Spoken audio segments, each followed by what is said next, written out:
Hello dears, എല്ലാവർക്കും ഗീതാ ഗോവിന്ദം പുത്തൻ promo വിശേഷങ്ങളിലേക്ക് സ്വാഗതം. ഇതൊരു കിടിലൻ കിടുക്കാച്ചി ട്വിസ്റ്റ് ആയി പോയിട്ട് നമ്മുടെ ഗീതാ ഗോവിന്ദത്തില് ആദ്യം തന്നെ നമ്മുടെ ഗീതുവും നമ്മുടെ രഞ്ജുവും നമ്മുടെ രേഖയും തമ്മിൽ ഇങ്ങനെ ഫോൺ സംഭാഷണങ്ങളാട്ടോ. അപ്പൊ നമ്മുടെ രേഖ നമ്മുടെ സത്യദാസിന്റെ രേഖയല്ല, നമ്മുടെ രഞ്ജു സത്യദാസിന്റെ പുറകെയാട്ടോ. അപ്പൊ സത്യദാസ് എന്ത് ചെയ്യുന്നു, എന്ത് ചെറിയ നീക്കം പോലും നമ്മുടെ ഗീതുവിന് ഓരോരോ കാര്യങ്ങൾ നമ്മുടെ രഞ്ജു ഇങ്ങനെ ഫോണിൽ വഴി ഇങ്ങനെ റിപ്പോർട്ട് ചെയ്തുകൊണ്ടിരിക്കും കേട്ടോ. നമ്മുടെ പോലീസുകാരൊക്കെ പറയില്ലേ, ഓവറോൾ ഇന്നയാൾ ഇന്നോട്ട് പോയി എന്നൊക്കെ പറഞ്ഞിട്ട് അതേപോലെ കേട്ടോ.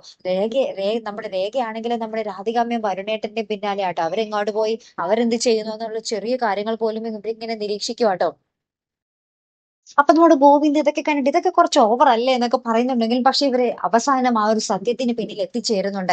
ശരിക്കും നമ്മുടെ സത്യദാസിന്റെ പിന്നിൽ ആരാണെന്നുള്ള സത്യദാസിനെ ആരാണ് ഇറക്കിയത്, സത്യദാസിന്റെ പിന്നിലുള്ള ഉദ്ദേശം എന്താണ് എന്നുള്ള ഒരു കാര്യങ്ങളൊക്കെ വെളിപ്പെടുത്തുവാണ്. അപ്പൊ ശരിക്കും സത്യദാസിനെ ഇറക്കിയതിന് പിന്നിൽ നമ്മുടെ ഗോവിന്ദാണ്.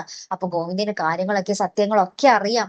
അത് ഇനി അച്ഛന്റെ ചതിച്ചതിന്റെ പിന്നിൽ ആരാണ്, അത് തെളിവ് സഹിതം പൊക്കാൻ വേണ്ടിയാണ് നമ്മുടെ സത്യദാസിനെ നമ്മുടെ ഗോവിന്ദ ജയിലിൽ നിന്ന് ഇറക്കിയിരിക്കുന്നത് കേട്ടോ. അപ്പൊ എന്തായാലും ഒരു വമ്പൻ കഥ വഴിത്തിരിവ് തന്നെ കേട്ടോ വരാൻ പോകുന്നത്. അപ്പൊ എന്തായാലും മറക്കാതെ കാത്തിരുന്ന് കാണാം. അപ്പൊ അടുത്തൊരു വീഡിയോ വരുന്നത് വരയ്ക്കും ഗുഡ് ബൈ.